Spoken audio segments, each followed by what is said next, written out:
We're back. It's Pam and Lauren.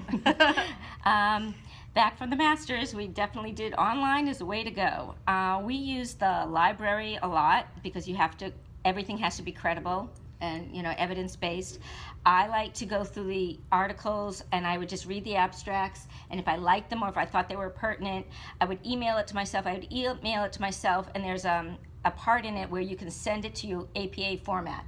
So then I would have my citation pretty much done. They weren't always perfect. You might have to check your capital letters and stuff, but for the most part, everything was in the right order.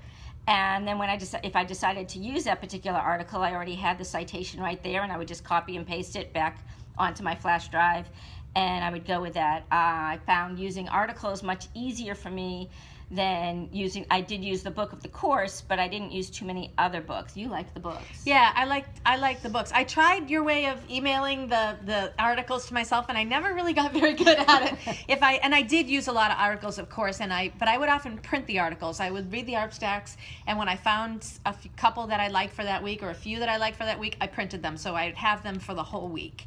But I also went to the library. I went to the library, and I would find the section on the topic for that week, and I would grab a book or two, and maybe it's just old school that I just like to have it in my hand, hard copy, be able to read it, and I found that a little bit a little bit more I found useful. For the articles, by reading the abstract and then going ahead to the conclusion, did this kind of hit what I wanted to or not? And then sometimes I downloaded articles that I never used. Yeah, but if I needed them, I had them, or I may have found that a following week I went back to it, like, wait a minute, I read something about that, and then I'll go back to that area. I actually there was one weekend that I remember, it was a Sunday, and I was writing something, and I just was having a really hard time getting an article.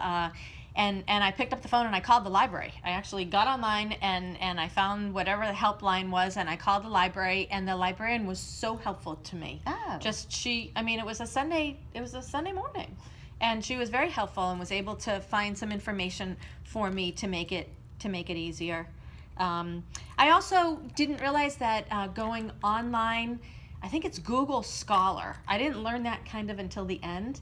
And Google Scholar also has scholarly articles. And then also, I think when we took the technology class with Dr. Dietzel, I learned a lot about different videos that are not YouTube, but scholarly videos. And those videos were often helpful just to add, sometimes just knowing the key words to use when you're online looking in the library. But the library is just not as scary as initially I thought it might be. Technology now, there's so much more resources available. Yeah. So don't be afraid to use the library. Don't be afraid to call the librarians, and click on the APA button to help you be able to reference your articles appropriately. Great. See you soon.